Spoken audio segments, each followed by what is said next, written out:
Welcome back to another Disney Infinity 3.0 tutorial. In this example I'm going to show you how to shoot down a Star Destroyer. It's a little bit lengthy clips, but bear with me, it's definitely worth the end results. What I'm going to do is I'm just going to go into Spark Tool because I've prepared some things on this Endor planet to set the scene. But you're using the path created. I've already created a path for the route that I would like my Star Destroyer to crash. And if you haven't used the path creator, I've used it in about, I think, all my clips. So if you're not too sure, just check some of the other clips and I'll show you how I set up that particular part. But that's not what I'm focusing on mainly. I'm focusing on the effect of making the Star Destroyer crash land into the ground. So if I come over to my little place, you'll see here, that's my starting point for my path tool. And I've got it spinning around and crashing down into the ground.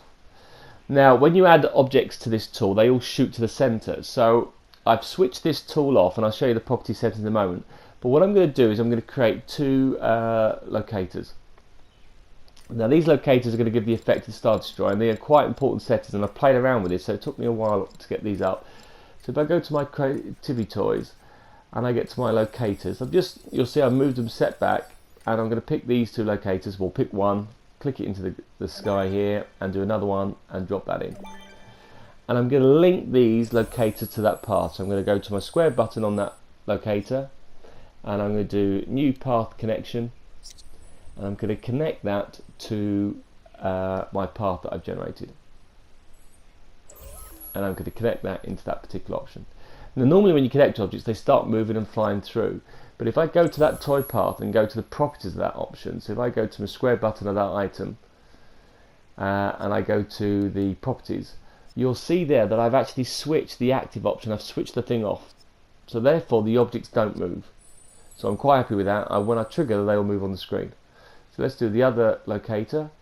Let's click onto that particular option. So I'm getting better with the Spark tool. Click onto there, new path connection. Go back to the other location, drop that down, and connect that item up. Now I'm only showing you two. In my final version, I'd have probably about 5 or 8 of these things. To get, the more you have, the better the effect they are. They just take a while to set up. So if I go to this locator and I go to the properties, it's important I set these items up. So let's go to the toy path tools. Can I set the speed to that to 300? Because all my objects traveling on this line, I want to be traveling the same speed. I want it to follow the line, which is fine. And the most important thing down here is the vertical setting for this one. Now the vertical offset has to be 22. This is exactly the nose in the center of the Star Destroyer. So you set that to 22, and the movement style is not looped, it is one way and stop. So this locator, if you set it the vertical offset to 22, it will be just on top of the Star Destroyer. And that's the setting for that locator. Now the other one I'm going to bring slightly off onto the dashboard. So I'm going to go to the other setting here, go and change this option here. So square button, go to properties, go to toy box path, change the speed to 300. If you forget all these items, the smoke will then won't travel the same time as the speed. Make sure it follows along the path. Now this setting is, like I said, slightly off. So this horizontal path, I've played around this, you want to set this to 25. You want to set it to 25. Vertical offset you want to set to 22. And the other one you want is the forward and backward offset. You want to set to minus, I think it's 13. Now that one is slightly down. That will give you a perfect position up the side of the Star Destroyer. And again, I want you to play this once and loop. Play this once and stop. Now it's easy to set these up before you got the Star Destroyer one because it gets very cluttered. So those settings are now done, and when we press play, those will move into location to the center of those points. So what we'll do is we'll come out of the Spark mode and we will load up the Star Destroyer. I'll go to my Toy Origins where I've unlocked it, and I unlocked this under the Rise of the Empire playset. And all you basically need to do is plug the playset in, and then you can go and get it from the store, costing you about 2,500 credits that you've got from your game. I'm just going to place Star Destroyer here, and I'm just then going to go into the Star Destroyer and go to the properties, and I'm going to do new path connector. So I'm going to link that back to my path. So using the Spark mode, I'm just going to go in and try and highlight that green dot. You'll see I'll take half hour. I'm going to connect to that, new path to it, and it now moves the actual Star Destroyer, whereas my other two locators didn't. That now has done. So I can go back into my Star Destroyer, and I can go to properties, and I can go to my toy box path, and I'm going to say, right, I need you to all travel at 300, so all my objects and my effects are going to travel 300 at the same speed. Can you make sure you're facing along the line so it goes down, and can you play once and then stop? Now those two other locators, like I said, are now positioned perfectly on top of the Star Destroyer. The other setting we need to worry about now is the number. This number here tells me how many TIE fighters that I want to attack us. So you can increase this or decrease this. And for this demo, just to keep it short, I'm just going to set it to 4. But what we're going to do is that once we've defeated those 4 TIE fighters, we're then going to destroy the Star Destroyer. So that item is set, and like I said, those 2 dots there will appear in the middle of the dashboard and also at the side of it. So what I'm going to do now is going to get some couple of more locators, but this locators is to initiate the original explosion, like a cockpit's blown up. So let's go back to my creativity toys, and if I find another locator to add to the effect, what we're going to do here is I'm going to move this across back to the front, and I'm going to click these on here. Now these aren't linked to the path, they're a one-off job, yeah? So I'm going to click that here and I have a nice explosion appear, so it looks like the window's blown up. I'll have one up here at the top, so again looks like the cockpit's blown up here at the side. Click that there, and I'll have another one on the engine, so one of the engines is blown up. And again I can have more of these, and I can stagger these to cause the effect, so I'll put that one there. And again, I've only done 3, but it gives you the idea that you can have more effects to make while you're in a battle, these things to blow off down, from the side. And just to keep in mind, those 2 last ones that we do, they will actually be linked to the centre of the Star Destroyer when we actually play it. So don't worry about those at the moment. Right. So what we're going to do now is I'm going to navigate us all the way back to our landing pad, and I'll need to bring in some other tools.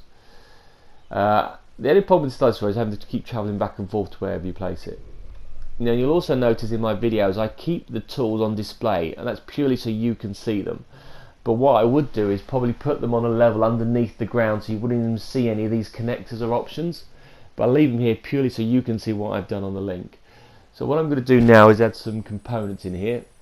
And what I've got here is I've got a button that linked to the Avenger vehicle summoner. When I press that, the X-Wing will appear. So what I'm going to do here is when I press that, I'm going to instigate the Star Destroyer to start to attack us. So I'm going to do new logic connection. When I press that button, not only is it going to give me the vehicle, I'm going to have to go all the way back to Star Destroyer, and I'm going to tell it to start. And that now will instigate that Star Destroyer to attack me. And that will do by chucking out 2 TIE fighters. So I'm going to click on there and do start. Yeah. So that now has got the action of the Star Destroyer chucking out those TIE fighters, and on the Star Destroyer they come out in pairs. So when you've done the 2, then I'll get another one and the one, until, always in pairs until all 4 are destroyed. So what I want to do now is what happens once I've destroyed them all. So I'm going to use a couple of tools. Now the first tool is purely to give me enough time to get into position to show the effect. So I'm going to have a time delay. And you probably wouldn't need it after you've had it, but you may want to see the effect happen, or you may want to trigger a camera. So in my case, I'm using this time effect so I can turn around and see the action. You might want to say, right, on the things blown up, can I then set a camera going and actually show the user the effect that you've done? Now I need a couple of these time delays for different effects. I'm just going to chuck these in, and I'm staggering them in an angle just so you can see how they're connected. So don't worry about it at the moment, but I need 3 of these.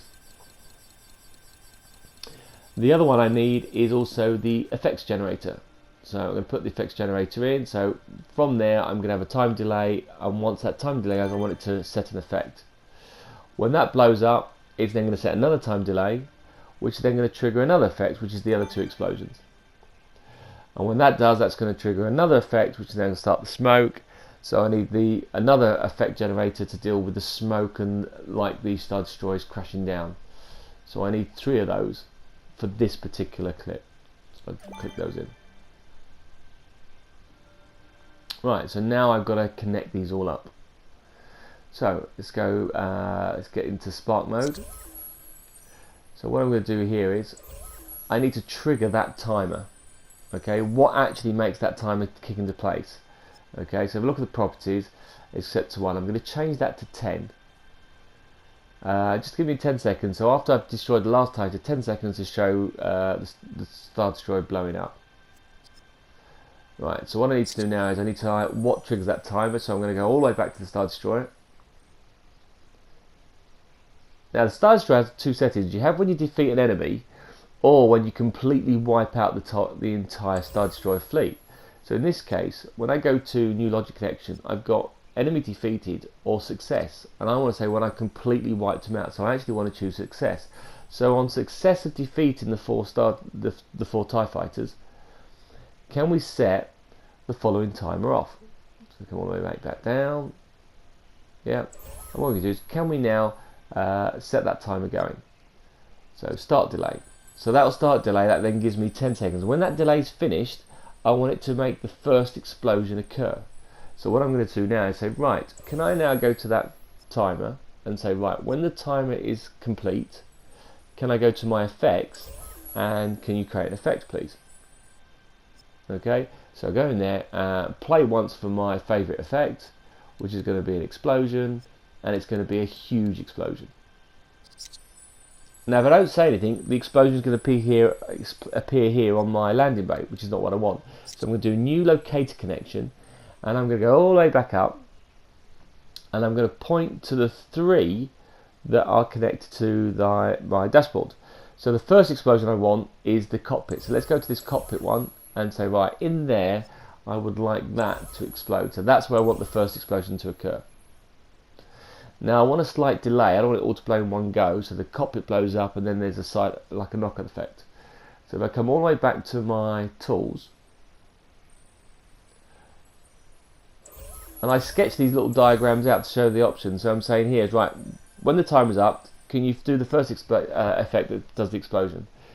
Also I'm going to say, when the timer's up, can we start this timer? So there's a delay. So can you start this timer for me, and that will then get that one to work. So if I go to the properties of that timer, I'm saying there's a second delay on there, which is actually probably about right. I want a second delay. I could have maybe set it to 2.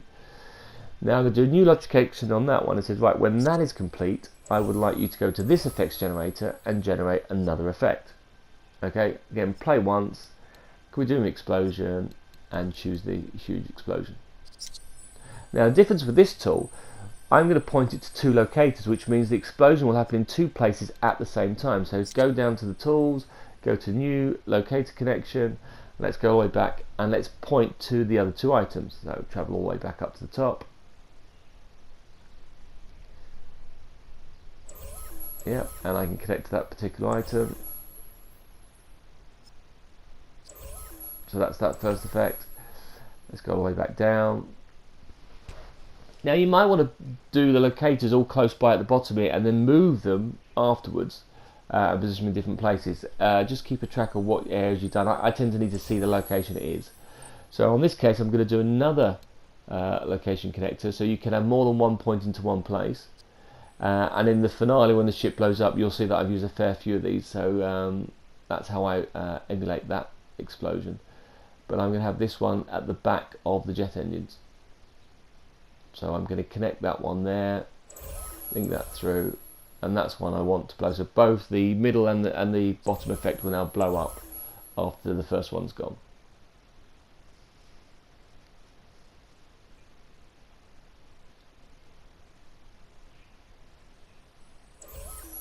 Right, so I've got that effect done, and that's it. So what I'm going to do now, I'm going to say, right, once that final effect is blown up, so I'm going to say when that effect has been triggered, and we know it's on start, so new logic connection, when I trigger that, yeah, what I need to do now, I need to set the Star Destroyer moving. I need to make sure that it's now, problem with the Star Destroyer, and it's now going to come down and crash. So can we go back to our path locator, which wasn't bad for first fly up, let's just move a little bit lower.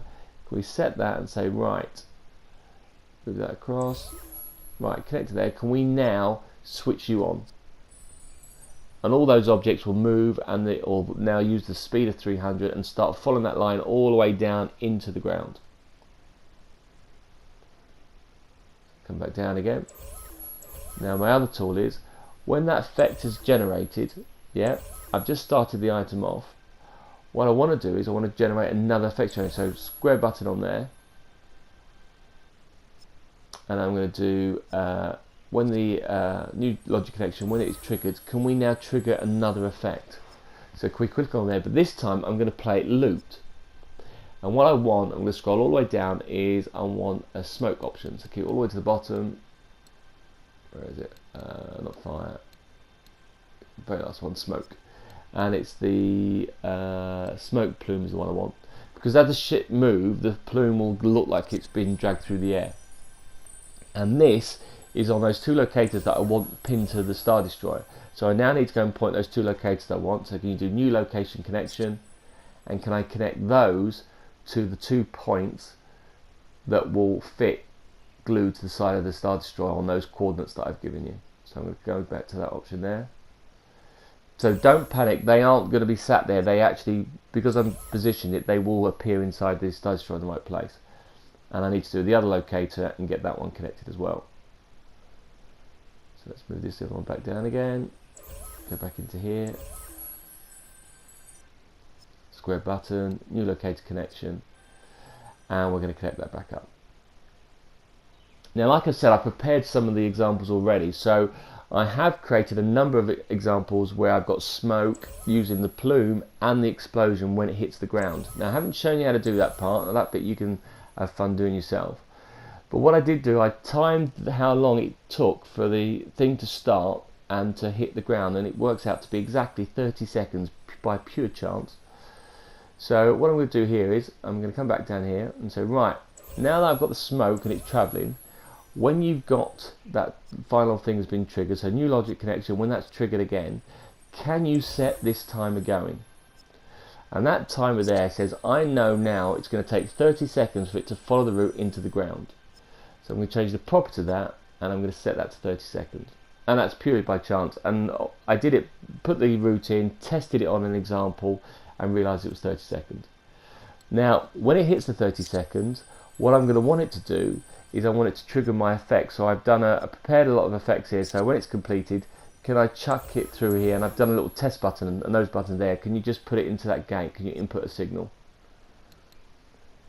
And by setting these up here, I've been able to use those buttons to test the explosion without having to do the whole routine. So now I pass the signal through, and all those little trigger buttons will make those items explode. So we need to test it out, and I need to do it with a pilot. So let's have Luke Skywalker, and so here comes the TIE fighters. My X-wing's loaded up. Let's fly up, and let's get above the trees first, because I tried this in my first example and I kept on crashing into the trees. Right, so I've got the TIE fighters coming at me, so I'm going to shoot these down. Probably too far away at the moment. Try to keep the distance so we can see the effect. Fly these through. Come back a bit. Right, here we go. Great shot. Got another one to get.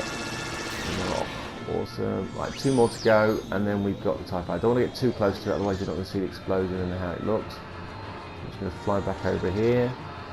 Come back again, and we could have had a couple of these going round. Right, let's get you now.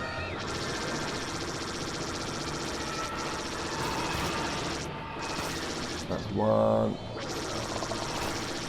Awesome. Right, now the clock has gone, success appeared on the grid, so we now have 10 seconds. So if I put the brakes on, in 10 seconds time, we should see a few items go, and that Star Destroyer should now explode. There's the explosion. Oh, and the engines have gone, and the smoke is coming out, and it's now starting to move.